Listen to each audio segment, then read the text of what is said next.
The Autoblog Podcast is presented by the Salvation Army. Your donations help those in need win their daily battles to survive poverty. To give, ask your smart speaker to make a donation to the Salvation Army, or make your gift at salvationarmyusa.org.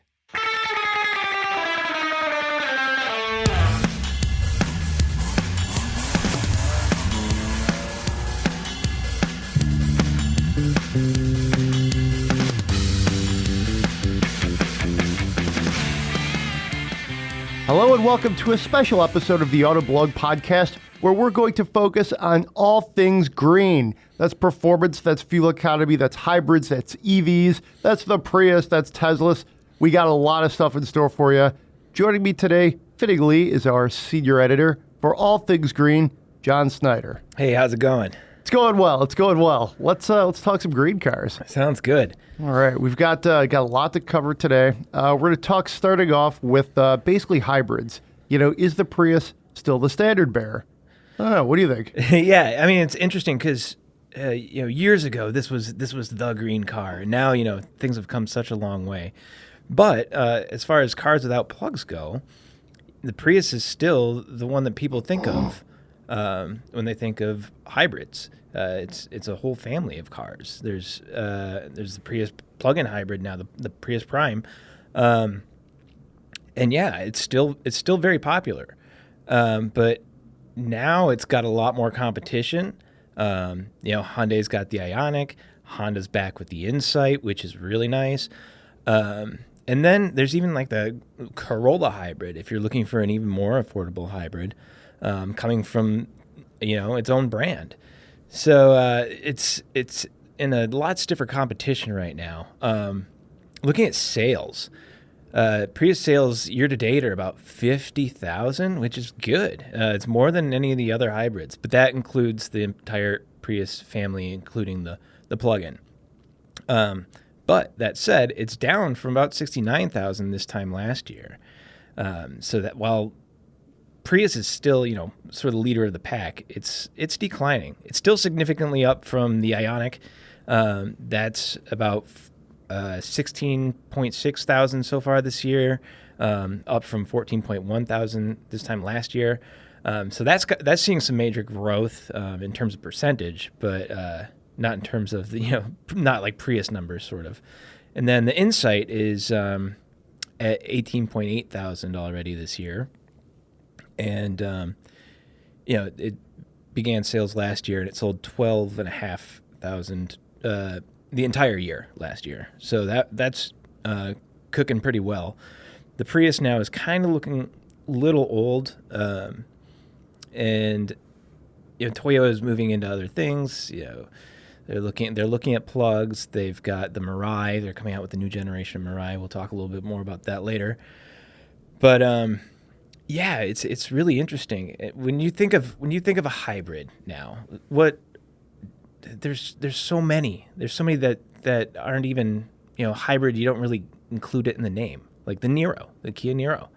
It's just hybrid is come such a long way. But yeah, I think the Prius is still in a way this flag post for hybrid cars.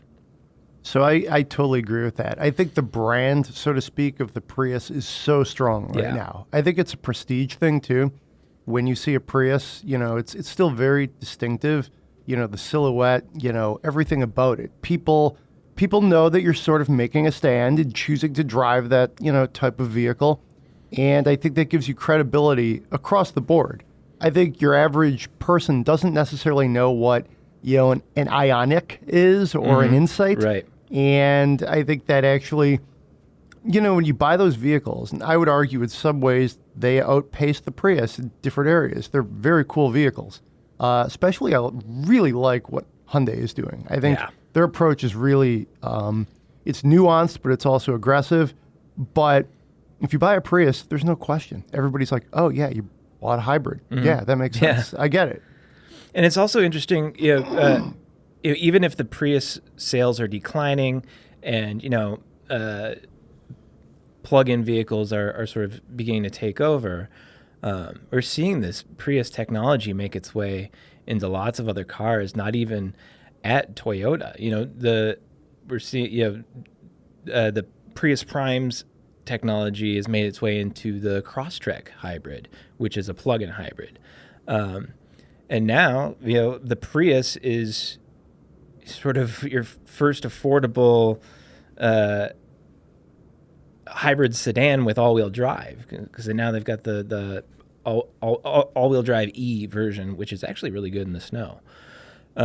Yeah, that's true. You forget about some of the electrification and the hybrid techniques have all these other benefits that 20, 30 years ago, nobody really saw that coming. At least mainstream consumers didn't. Engineers probably did. Right. And so it's interesting to see, even if, hybrid technology isn't quite as exciting as it was before, because it still uses gasoline, we're still seeing the Prius fingerprints all over the industry. It's pretty impressive. And I think that, I hope that Toyota, carries on the Prius name as it develops into more fully electric vehicles. Just because the brand cachet is there and the recognition is there. Hyundai had similar recognition with the Insight, and then the Insight became not very good, and they killed it off, and everyone forgot about it. Now they're starting from square one again. Whereas the Prius, everyone, still knows that. I think the Insight, that's a great example of sort of wasting a sub-brand. I mean, 10 years ago, roughly, everybody did have a really good sense of what that was, what it stood for. And it had a lot of, brand awareness. And then Honda, kind of screwed it up, to be honest. And I think Prius remains strong, is evidenced by the sales figures. And, I mean, you could watch, like, a sitcom or something, and you can sort of tell, I don't know if it's product placement or what, but you'll see characters driving Priuses and stuff, and you're like, oh, yeah, okay, that's not an accident. Either it's some sort of subtle, messaging, or it's just they're trying to work it in because the character maybe is into that sort of... Right, it says something about the driver. Exactly. For sure. But it's interesting, I'm focused on the green side of things, all day. So when kicking off a green podcast talking about hybrids, seems a little, it seems like there's in the green community, people are starting to look down on hybrids a little bit. Like anything that still uses fossil fuels is like, old Luddite technology. But I don't know. I think that hybrids are going to be here to stay for a good long while. I agree with you. I think to do a sort of a quick tangent, the Chevy Volt, I think that was another misstep. When you talk about hybrids that just were allowed to sort of die. I mean, to me, it was the footprint. Didn't end up working for Chevy. Mm-hmm. It was basically a Chevy Cruze, a hybrid Chevy Cruze by the end of its run there. It probably wasn't special enough. It didn't sort of, it had all of the technology and even better capability than what it launched. Arguably, I think it looked better. They really cleaned it up, and it looked pretty good. But by the end of its run, it didn't really stand out. You would see it on the street, even around here. It was just like, okay, didn't even really do a double take. Whereas when they first launched the Volt, that car was like landing on the moon. I mean, it was amazing. Yeah, that and the Leaf coming out around the same time. Both of those were just, in their own separate ways, just a huge deal for where this industry was going. And I think they proved themselves in that, right? But even though the Volt is now gone, it was a signal of where things were going. I'm sad. I'm really sad to see the Volt gone because it was a really good car. It is, and but man, there's gonna be more hybrids. There's gonna be more plug-in hybrids.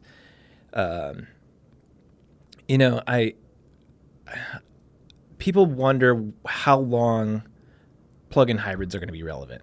They seem like sort of a stepping stone between gas cars and full electric.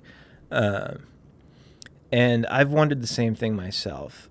But the more I think about it, and the more I sort of look into research and analytics and stuff, it looks like they're going to stick around. It doesn't seem like that segment's going to grow a whole lot compared to EVs, but I think it's going to stick around for a good long while, especially as companies, these legacy automakers, sort of slowly shift toward electrification. That the regular hybrids and the plug-in hybrids are going to be part of that strategy for a long time. Well, when we get through a number of press cars that are hybrids, and you achieve a good sort of MPG score or something, most vehicles have that sort of readout on the onboard computer right on the dash. Mm-hmm. That's still, I think, very satisfying. Yeah. If I were going to go down that road and consider purchasing one of these, I could still see myself doing it. I think I would find gratification in that. I think I would still feel good about that sort of lifestyle. Mm-hmm. And frankly, full-on plug-ins and full electrics are pretty expensive. There's that infrastructure question. So, yes, yeah, the expense, the cost is a big issue, and that's going to be a big hurdle to get over. And that, I think that's a big thing. A big reason why these cars will continue to stick around, because if fleets need to raise their fuel economy figures for whatever reason, regulation or just doing the right thing, they need to be able to offer something affordable that is able to move that needle, and that's going to be hybrids. For a large part of people. That I agree. I think. I think some of it also is awareness too, getting the word out that hey, you don't have to spend $79,000 or whatever that Audi e-tron we had in last week was. Mm-hmm. You could spend $30,000 and get something else that could really, really work out for you. So I think it's a good transition point here to kind of look, and just if you're listening here, we've got a number of sort of milestones, touchstones we're going to touch on in this podcast. Of course, we're going to talk about Tesla, so that's coming up in a bit. That'll be fun. We're also going to talk about the Mirai and some fuel cell tech. But next, we're going to jump into when do you think we're going to see significant EV volume? We've got some great stats here, John. Why don't you kind of take us through it and kind of paint that picture? Sure. So think back to 9 years ago when the Leaf was first coming out. That was the first real offering here that of this modern era, other than a couple things that were just little blips on the radar, or if you look back to the 1900s when EVs maybe had a chance. Detroit Electric, yeah, right? Yeah, but for modern, for this EV world we're living in, that was sort of the nascent point for it.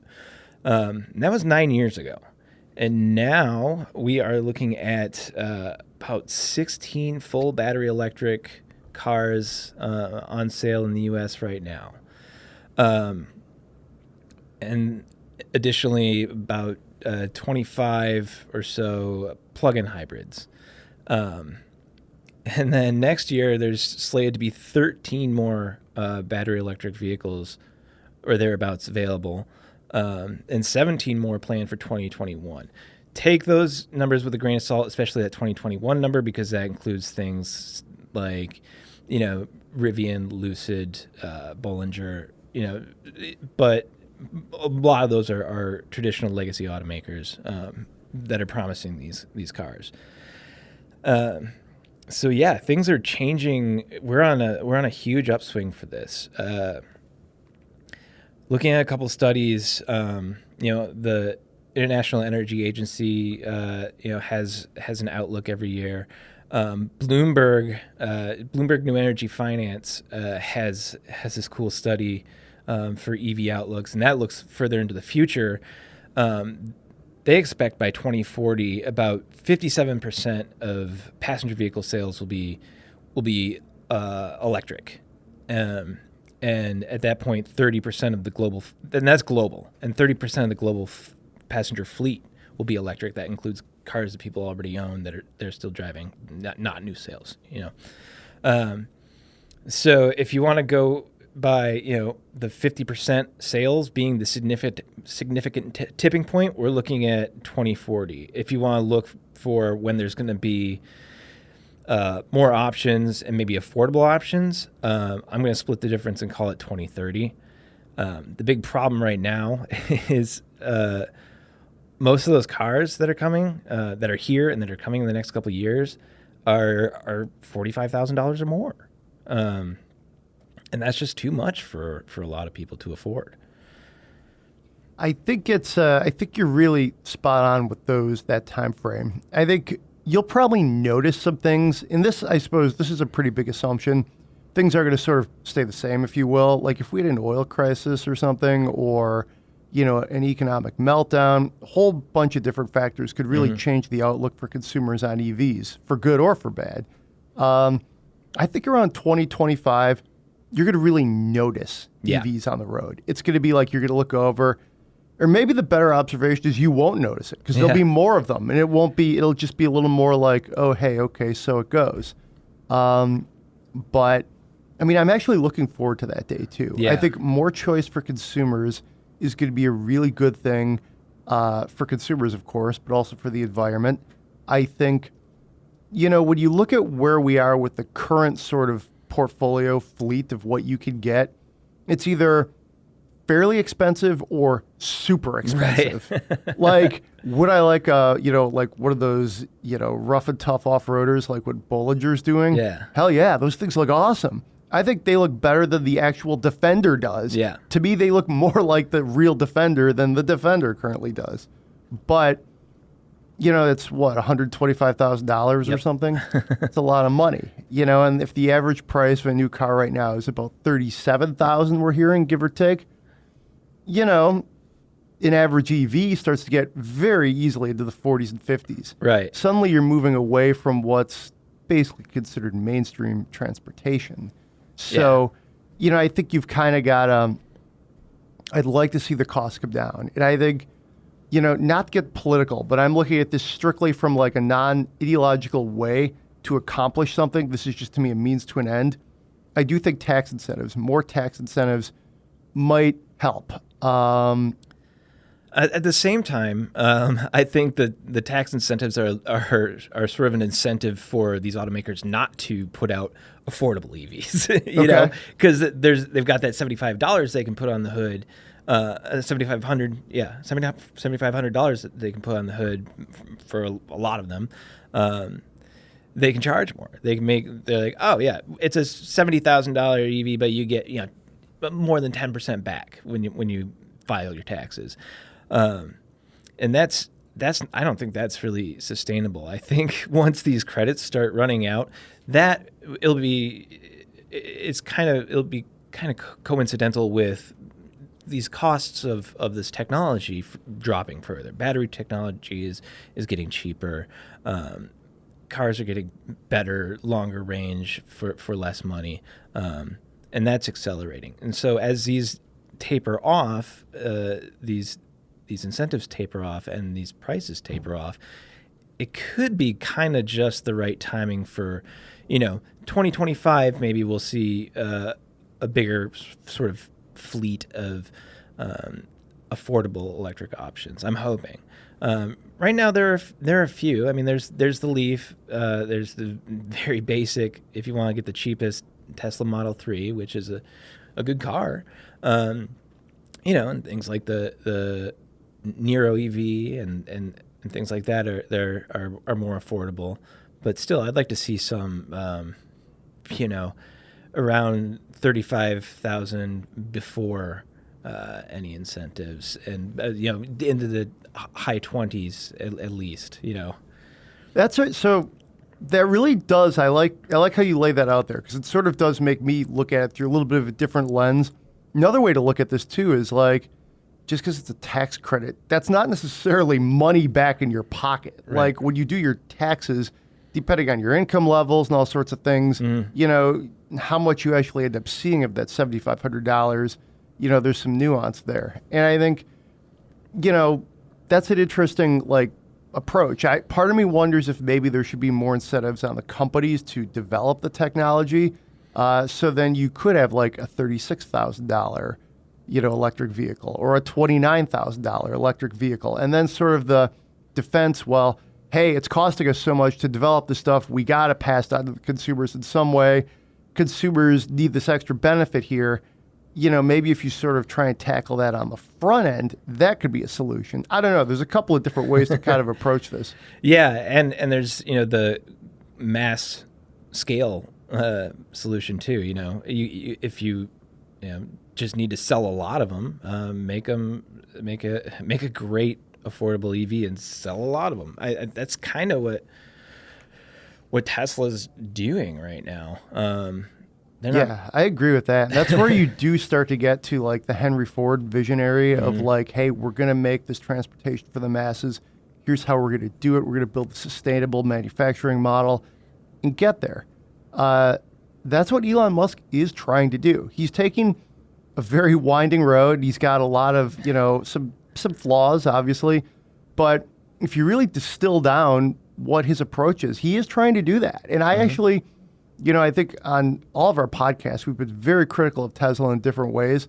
But to me, that is a strong vision. And other companies don't have that vision. This is like a cottage industry for them. Yeah. And what I would like to see is it become more mission critical for some of the industry's giants.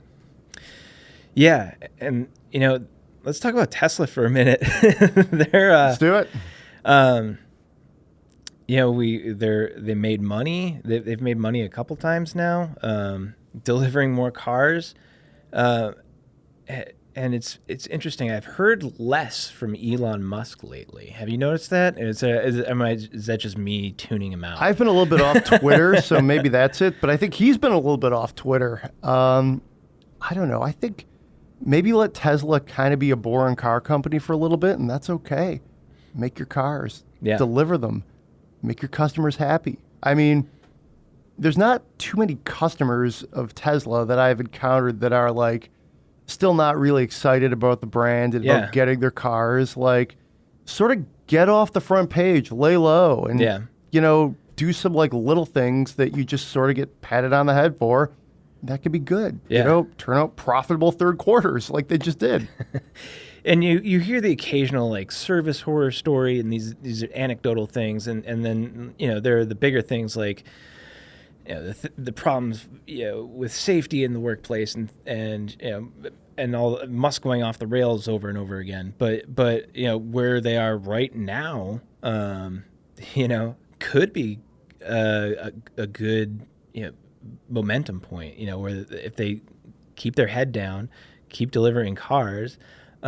They might actually like be in a good spot now, finally. Well, I think you're going to see them maybe achieve some global scale. That factory in Shanghai is, I believe they're doing sort of test runs as it stands right now. And they did that. So things are sort of up and running, so to speak. Now they need to really build the cars there for the market. But I mean, that's a good sign, especially in this, potentially lucrative, likely very growing market. Obviously, China is, a very tricky place to do business. There's a lot of risks there that you don't encounter in any other market in the world. So there's that. But I think all the car companies, all the industrial giants need to be there in some way. Absolutely. And Tesla is saying, hey, we're legit. We're going to find a way to be there. So that's a really good thing. Yeah, they're definitely planting their flag there. And it's an interesting time because some of those aggressive subsidies that they had in China are waning. But I think EVs have a strong enough foothold there. And you never know with China what's going to happen, but they're they've been a world leader when it comes to electric vehicles. And so I think it's important for them to be there. It's important for Tesla to be in Europe. And I think one huge thing that they've got going for them that was, I think, really excellent forethought on the part of Elon Musk and Tesla was building out the charging infrastructure. And that's everyone's still trying to catch up. Electrify America, the silver lining to the emissions scandal is making some serious progress, especially making interoperability deals with some of the other like EVgo and some of the other networks. But, everyone's just playing catch up to Tesla still. And yeah, Tesla's network is more robust and faster than pretty much everything else out there. And that's a huge advantage for them in terms of getting people to adopt their cars. So, like we were talking about earlier, EVs are not cheap. And if you look at, the different prices, Teslas are expensive, but they're not that much more expensive. And in some cases, they're not more expensive. Right. Especially now as we're seeing like Audi and Jaguar come out with cars and Porsche. Oh, sure. Yeah. Well, even the Hondas and Toyotas aren't cheap, right. with the hybrids and such. So all of a sudden, a lower spec Model S doesn't seem so crazy. And a Model 3 seems pretty affordable for what you get compared to, especially when you look at range for the cost. That's kind of it's a relative bargain, relative to the current marketplace. Range for cost and infrastructure are definitely two areas where Tesla has a key edge, And I think as you see some of these other companies attempt to really get into this space at scale, you're going to see almost like this, maybe move away from this this almost illogical passion for Tesla. Mm-hmm. And you're going to see people saying, well, wait a minute, it costs this much, but they have an infrastructure and, the car does all of these things. And wait a minute, I get to drive a Tesla. That's really cool. Yeah. So I think, that's where you could sort of see almost this like second act, like a more mature Tesla, almost being in the position where like General Motors has been for years, where they almost lecture everybody like, well, we know how to do this. Yeah. You don't know how to do it as well as we do. Volkswagen does this too a little bit. Mercedes, there's sort of certain like old school blue blood, you know what I mean, in this industry and other, sectors where they have this history and they have the scale and they know what they're doing. I think it would be almost unbelievably ironic if we saw Tesla get to that day in the near future. And I honestly could see it happening, because what's going to happen is eventually people will start having all these different choices. And if they start choosing Tesla, that means you're moving beyond just that emotional decision. Mm-hmm. Yeah, I think Tesla's in a position to where they can win not just on being the only option, but win on being the best option. There's still, manufacturing. They've got to figure out how to scale that up, but they've made it work somehow. For so long, it's not perfect. But you got to give them a ton of credit for that too, because manufacturing automobiles is not an easy thing to do. Right, especially from scratch. Exactly, that's my point. So they do deserve credit for that. Yeah. And so I think they're in a position right now. I think we could see a tipping point where they just gain a lot of momentum despite the rest of this market growing, accelerating quickly. I think, there's going to be a little bit of the rising tide floats all boats sort of thing. But I think Tesla, has the name recognition. And they're just hitting a really sweet spot where they are doing things that other people aren't doing, and they're finally getting it right and getting some traction under their feet, so to speak. I think we're doing this green podcast at a really interesting time because basically for the most of this year, it's been many podcasts have been devoted to different editors voicing skepticism about what Elon Musk is doing, his approach to management, what the company is or isn't doing, or any number of side stories. But, they just announced third quarter results. They reported a small profit. And on all of the different earnings we've been talking about from major companies, Tesla was just kind of like, oh, hey, that was good. Yeah. Keep going. Yeah, I mean, and it's been, if you follow the stock price, you follow sort of the history of Tesla. There's definitely periods where they garnered a lot of criticism justifiably.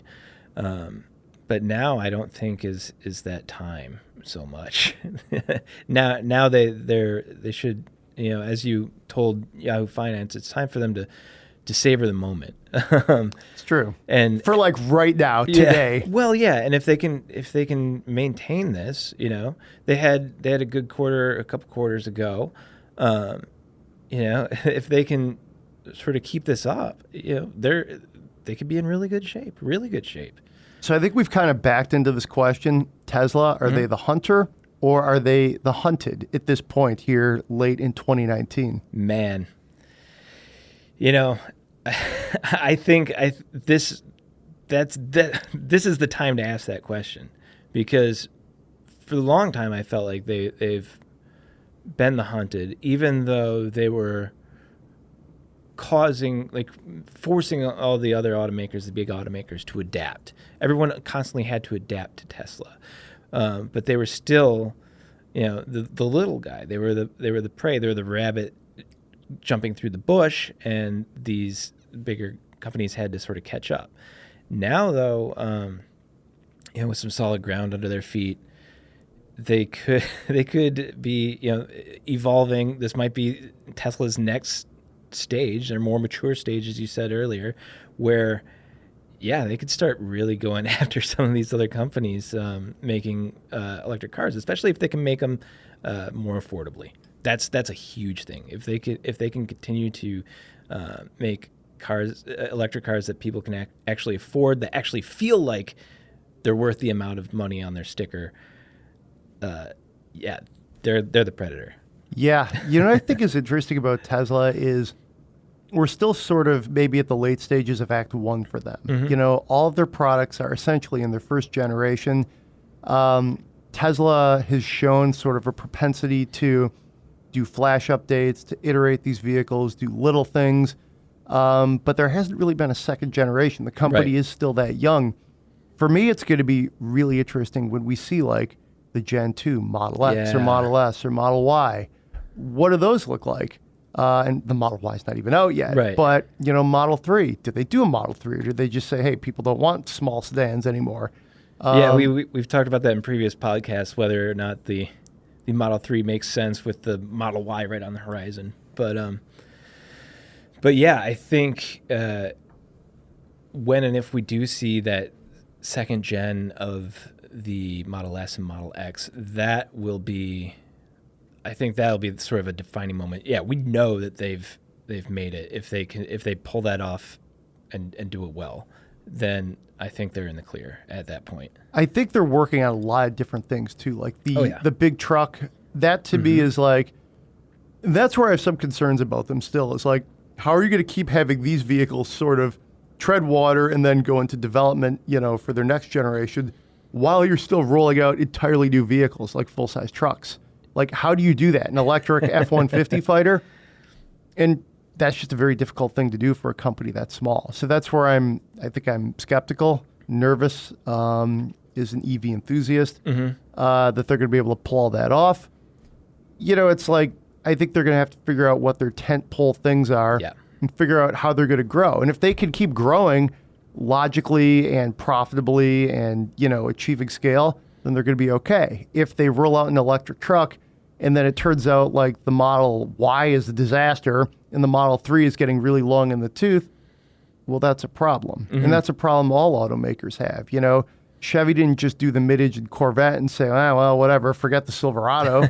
You got a lot of different, cast iron skillets on the grill. Yeah, and that is a very good point. That is something that we've been critical of before, and it's something that, I'm still concerned about. But the fact that they're seeing some success, maybe they're doing something right. But yeah, if they come out with a submarine and an airplane and stuff, then you're doing too much. Just stick to your cars and trucks for the time being. You're finally figuring it out, and the future could be pretty bright. But Elon Musk is a risk taker. He's looking for the big reward, which means big risk, and I think it'll be hard to keep him from trying to overreach in those areas. What do you think the future holds for Elon Musk? Because he's still relatively young as far as industry CEOs go, man. chairman, whatever his actual title is right now. Yeah. I'm curious because to me, he's like burning so hot. Yeah. I just don't see him as the CEO of Tesla in 10 years. But I mean, what else would he do? I mean, I guess obviously he's doing all these other things. Colonizing Mars. Right. He could do that. Yeah. I mean, to me, it's intriguing. Who knows? Maybe he runs for president or something. Actually, I guess he can't do that. Right. But to me, it almost seems like he's at this peak, and like, where do you go from here? Does Tesla buy, like, I don't know, Fiat Chrysler or GM? I'm really throwing crazy ideas out there. But to me, it seems like he's got another big move in him. I just don't see him, like, sort of running the day-to-day of Tesla. Enormous task is for the next 30 years, then, like, retiring at 60 and doing, like, cameos in movies. No, I think he's an innovator. The next thing he does is going to be another sort of moonshot thing. It's something that nobody thinks, oh, that's absurd. That's too big of a challenge, and it might be, space. It might be it very well. I mean, the things that SpaceX is doing to revive the space program, not, the government space program, although there is some tie in there, but like the America's space program, private or public, is really impressive. What Elon Musk and his team have done so quickly, and he has some pretty high expectations for himself there, and once he's done with cars, once he's completed his mission, and electric cars are everywhere, and it's not the new innovative thing anymore. He'll move on to the next thing that's the next moonshot, whether it's the moon or Mars or something we haven't even thought of yet. I think, yeah, I agree with you. I put him in a category. So there's like Sergio Marchionne, Mary Barra, Carlos Ghosn, all sorts of different CEOs of all different stripes. To me, they're generally well thought of, excellent CEOs. I guess Ghosn had some issues as I think about that, but like, no, he did do a good job for a long time, actually. But you know what I mean here, like generally well considered, excellent CEOs. Then there's other people like Henry Ford, who like basically created mass transportation, some would argue. Thomas Edison, you're talking about Benjamin Franklin. These are really lofty figures where I feel like that's where eventually at the end of time, I'm really getting meta here, that's where I think you're going to end up maybe putting Elon Musk if things keep going well, if things like he could scale Tesla, then go conquer something else. That's where you're going to start to look at this guy. I think, you're going from like good to great, if you will. Now, there's also a chance he totally flames out. Yeah. Tesla goes boom like Fisker did. I mean, there's that option too. Or there's some other scandal involving him. Exactly.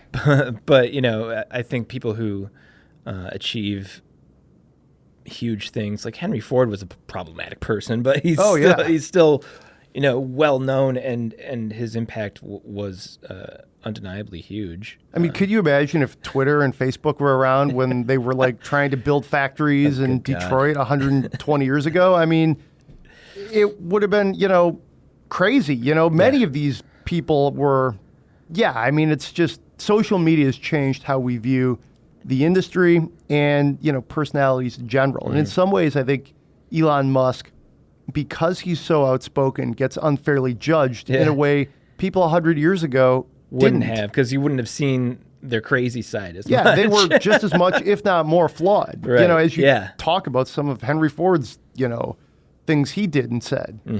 So, yeah, I think we're getting kind of deep here. I think I like it though. It's a literate podcast, I feel like. And I think what we're going to do, maybe we can take some of these notes and some of these links, drop them into the podcast post. For sure. So if you're listening along and you want to explore some of the stuff more, we'll have a lot of this stuff ready for you to look at. Please comment. Let us know what you think. Of course, don't worry. The regular podcast, such as it is, will be back next week. But to sort of tie the Tesla segment together, I'm going to take I'm going to sort of sit on the fence here. I think in the electric vehicle space, Tesla's the hunted. I think you see Chevy, you see Ford, you see Hyundai, Honda now, because they sort of gave up their throne with the Insight, take aim at Tesla to try to get to that level of capability. And then with the Bolt, arguably they're right there. Yeah. But also make expectations and image perception also achieve the level where Tesla is with consumers. So I think they're the hunted there. But in terms of actually achieving scale as a major, tech/industrial company, I think they're still doing some hunting. I think they're not big enough. They still don't, frankly, have enough expertise about how to run things well. Although they keep doing third quarters like that, they're going to prove people wrong. So it's a little bit of both for me. Man, it's fun to come in here and, and to see how we're talking about Elon Musk and Tesla today compared to how we were talking about it, 6 months ago or whatever. And then, because for a while it was like Tesla was, this young, vibrant startup that everybody was rooting for. And then, everyone sort of turned on them. And there's reasons, but they're still like the cult diehard fanboys too. But like us coming in and it's really fun to come in here and just have a new outlook on Tesla after, just a few short months.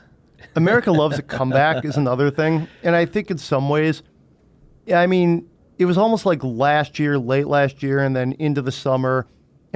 Every week it was something that, a lot of it was, self-inflicted. And then they've laid low a little bit and focused on getting things out. There hasn't been a big scandal. That helps. Not this week anyway. Yeah. So I think they're on the right path. And I think when we look at some of the, vehicles, this actually is, I think, what originally spawned this segment, but it's gone all, not off the rails, but on all sorts of different tracks. It's like the Audi e-tron, the Jaguar I-Pace.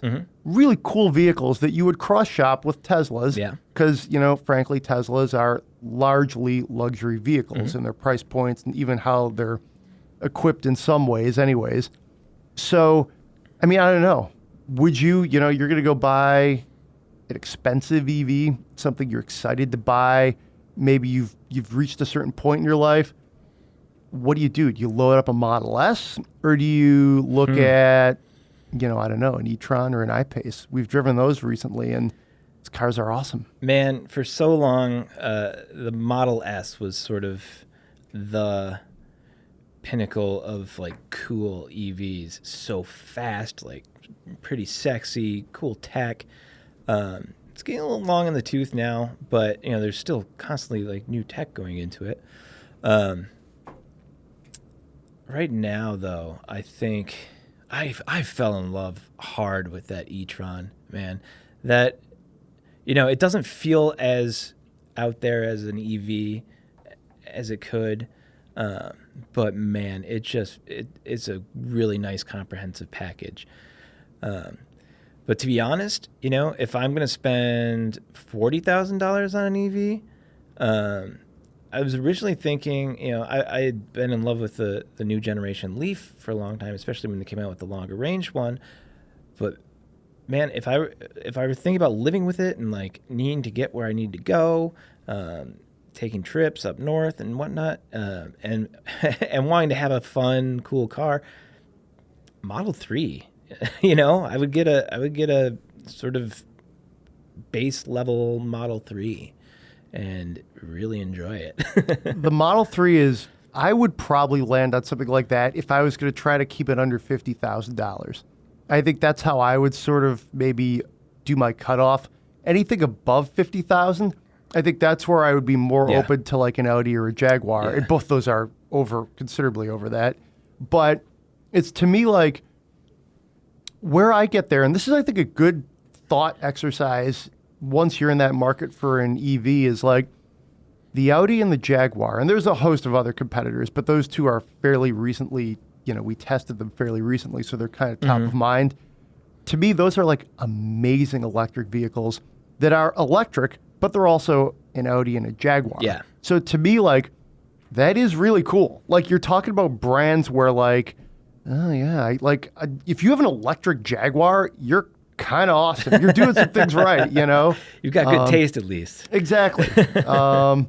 You're like Sterling Moss in that commercial where he's like turning down Heineken's because he's too busy to go out and drive his F-Pace. That's the kind of persona I would think is the guy who drives the I-Pace. It was Jackie Stewart, I think. Jackie Stewart, Yeah. You're right. That's a good commercial. Yeah, Sterling Moss is Mercedes sometimes. But He's still kicking, too, isn't he? I think they both are, right? Yeah. Yeah. Remember when Sterling Moss fell down that elevator shaft a few years back? Did. Yeah. It's Yeah. Tough old guys. those guys. I mean, if you could race in the 50s and 60s, your 90s are not that hard. Yeah. I'll be lucky to be like eating applesauce out of a straw. I mean, these guys, there's some tough curmudgeons. Let's put it that way. Yeah. I'm excited to see some of these new generation race car drivers who are moving from like Formula One and stuff into Formula E. And Yeah. And they're sort of on the cutting edge of what they're doing, just as these guys were back then. Interesting times. You know what? Why don't we do a quick tangent on Formula E electric Sure. racing? I've never been to a race. I'd really like to go. Yeah. There's one in New York every year that I haven't quite found a way to get out to. Really want to make it just for the experience. It's a tough week. It's like right after the 4th of July. I mean, long story short, it's a tough week, but that intrigues me. I mean, I'm still more of a Formula One guy. Some of it's the sound, some of it's the history. Yeah. I mean, I'm half Italian, so I'll admit I like to see Ferrari win on, Sunday mornings. Hell yeah. So, I don't know. I mean, I think Formula E is really interesting. I think some of the ways hybridization could help out other, sporting, racing events is intriguing. I'd like to see them make it. I don't really have a strong position, though, if I think they will or not. I don't know what their attendance figures are like, their sponsorships. It's really interesting to see who's been jumping into Formula E, though. Porsche, Audi, Nissan now, and along with some of the weird startups. But Formula E, it started off a little, I don't want to say boring, because if you're an EV geek, it's fun to watch them race, but it's pretty exciting. There's some drama out there on that track. Yeah, I believe it. And off the track. It's pretty cool. I haven't been following it super closely lately, but I watch it probably more often than I watch F1 nowadays. I'm excited to see some more EV racing series come out. I want to see some rallycross. There's going to be a touring car championship that Hyundai showed a car for recently. So it's getting bigger, and it's interesting. It poses different challenges, but this is where a lot of the innovation happens, is out on the track. Trying to eke out that extra little bit of power, or save that little bit of battery. That's where these little tenths are counting, and then those make their way into production vehicles eventually. So it's cool to see the cutting edge of technology, whether it's ICE technology at Formula One or EV technology at Formula E. It's the same principles that I think you've seen play out over the better part of the 20th century, and now here into this new millennium. Only it's electrification instead of ICE, which is to me, it's just interesting. The strategy is the same, but it's like instead of worrying about saving that extra drop of fuel for the last lap, you're trying to worry about battery capacity. Yeah. You're worrying about regen, which is cool. Or you're solving problems like, torque off the line and stuff like that. And it's pretty cool to see, like Formula One, NASCAR's, getting into hybrid now. Pretty cool stuff. Yeah, I agree. Good tangent right there. Yeah. Let's talk about hydrogen. All right. This is we're gonna wade into this one. yeah, really. It's there's so much to unpack with hydrogen. Why it could work, why it hasn't worked. There's so much here. I remember I did drive a hydrogen fuel cell car in 2008. It was a Pontiac Torrent, I want to say. No, or it was a Saturn, whatever the Saturn version of that was. It was one of them. And GM was working on those back then. And they've been developing fuel cell technology for the military and stuff, too. They have. And it's Chevy Colorados, right? I think. Yeah. So it's like, this is always just kind of hovering on the back burner. Mm-hmm. It could be a thing. It's never quite a thing. Mm-hmm. I mean, I don't know what it would take to get the infrastructure spooled up.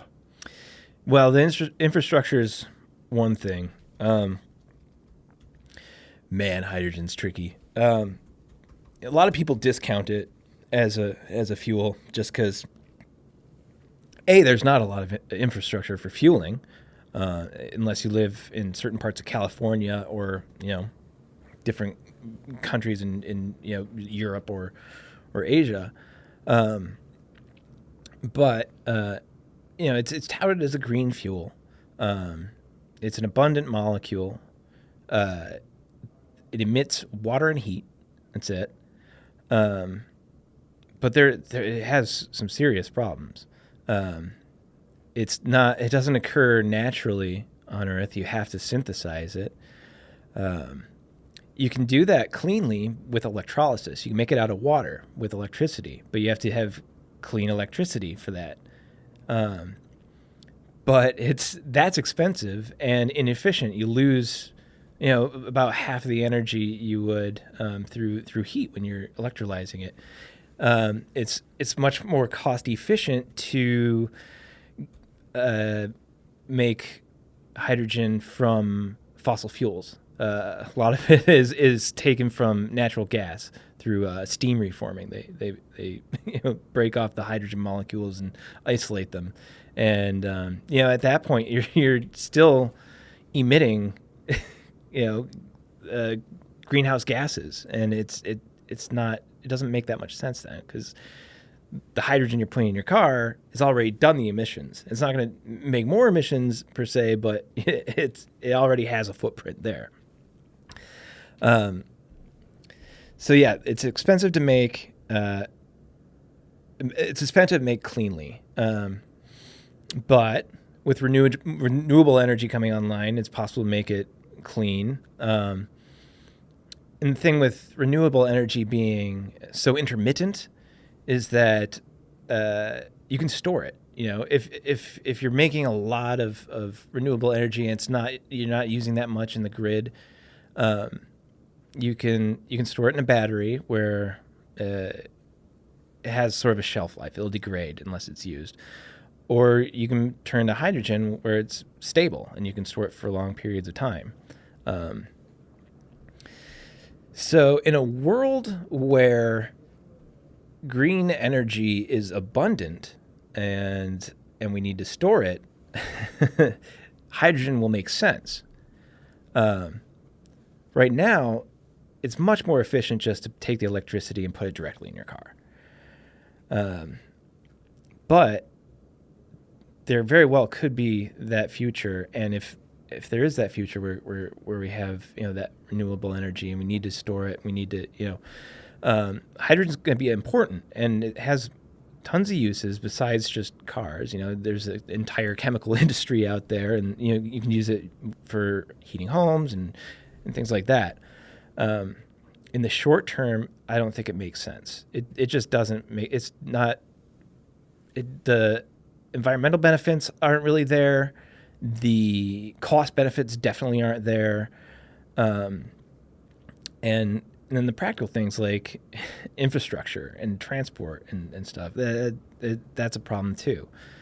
But if we want to get to a future where we have abundant energy and we need to store it, we have to be continuing to do things like create cars like the Mirai.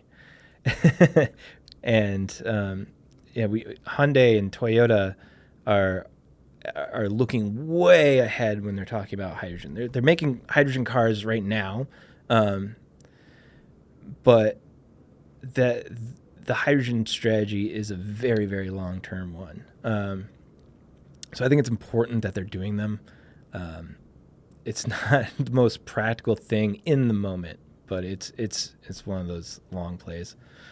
Yeah, well said. I think also to clear up something, I actually drove a Chevy Equinox back 11 years ago. It was at the, I want to say it was the Autobahn Car Club somewhere in Illinois. Anyways, for me, I think there's a bit of a perception issue with consumers. Consumers can get on board with an electric car. I think when you really think about They can now. They can now, right? I think if you ask an average consumer, do you want to drive a hydrogen car? They're like, well, am I going to blow up? Right. Like, you know, that doesn't sound too good to a lot of people.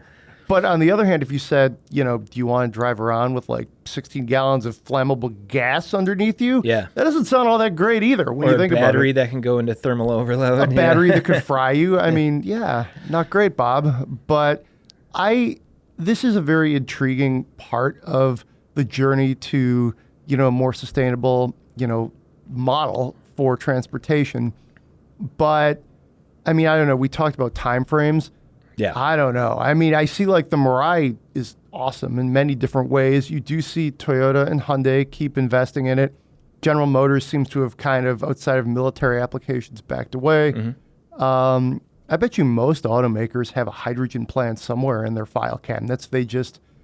It's totally at the very back of, you know, the back of the file cabinet. It was interesting because, you know, before now, the hydrogen was sort of seen as the convenient thing, whereas plugging in a battery and waiting for it to charge was not.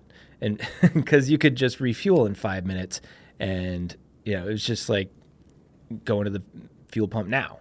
You know, no range anxiety, no, you know, anything like that. But now the batteries have come such a long way, and, you know, are coming closer to parity with in terms of range with internal combustion cars, and people after living with them and realize, oh, I can just plug this in when I get home and I never have to even really think about it.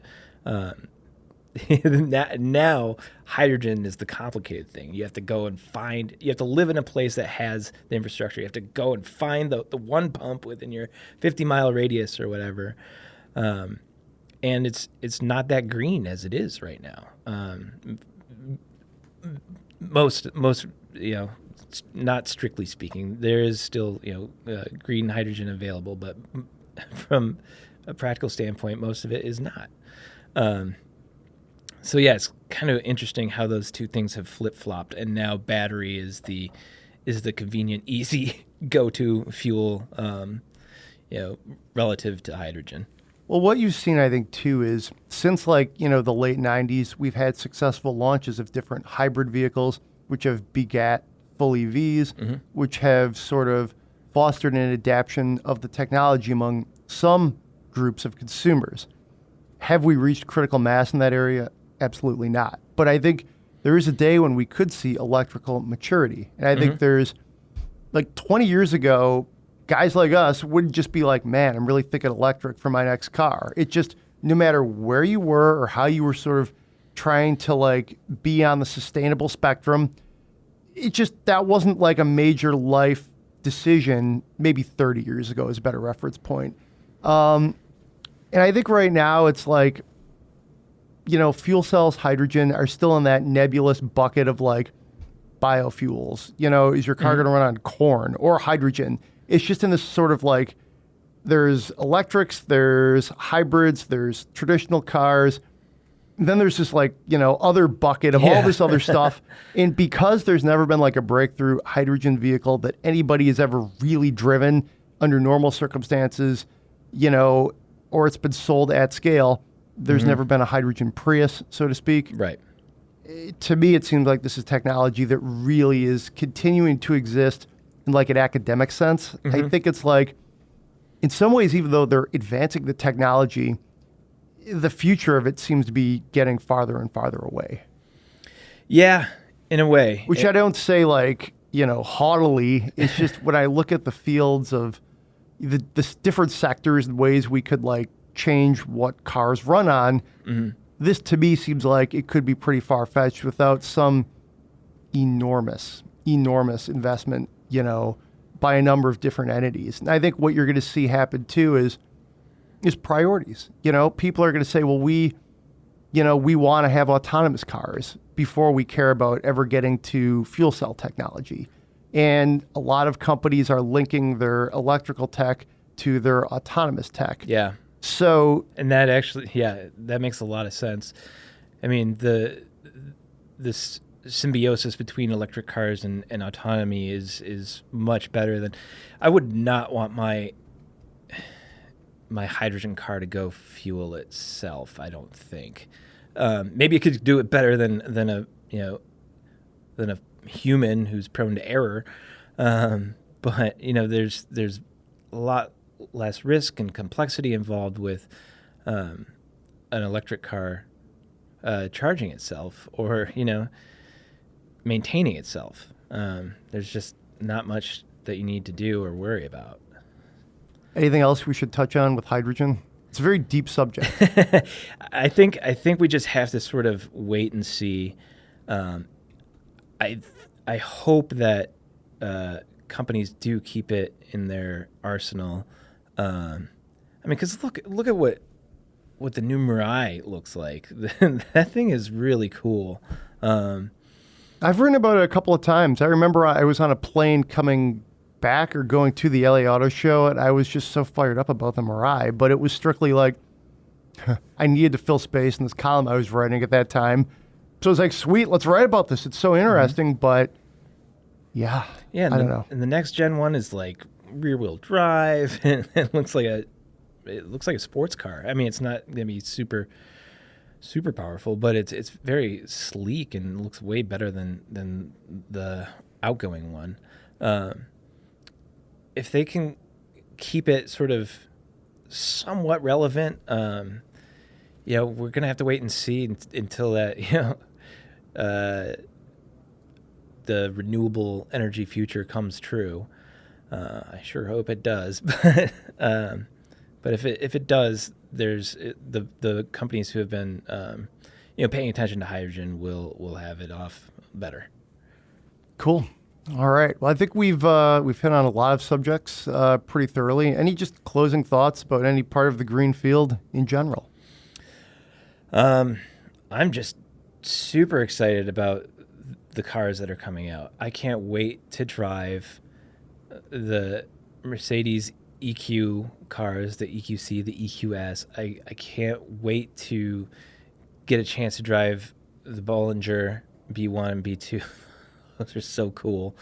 I don't care how much they cost. And then I can't wait to drive Rivian. I just love that this is, what is coming down the pipeline. I'm really looking forward to 2030, 2040, when there are just a lot more EVs and there's room for the same sort of enthusiast culture around that evolved around muscle cars when there's enough cool affordable EVs that there can be an enthusiast culture around those. I think that's a great way to end the podcast. Very eloquent send-off. I think, I'm also very excited about the future, what the future holds, what it means for these companies that we cover, the products that we test drive, and what it could mean for, the planet to really get high level there. Mm-hmm.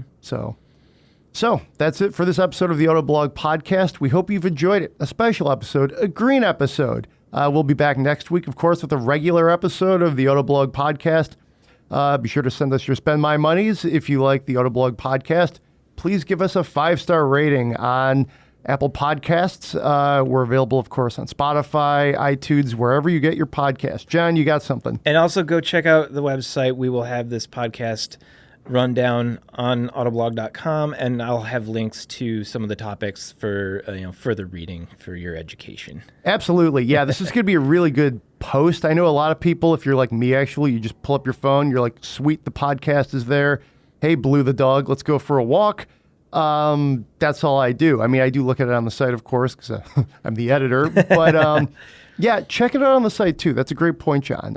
Especially for this episode, because we're going to really layer on a lot of different things, some links, some different things we're seeing.